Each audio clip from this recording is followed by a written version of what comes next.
barraaqa Burkina Faasootti bahaa jiru dukkaneessuuf sosochiin erga eegalamee bubbuleera.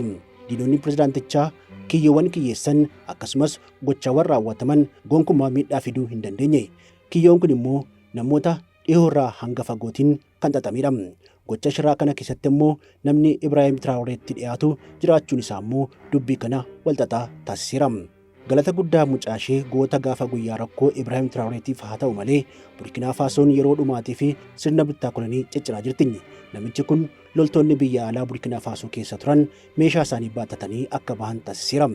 Qabeenyi biyyattii saamamaa tures amma kan akka warqii qabeenya uummataa ta'eera.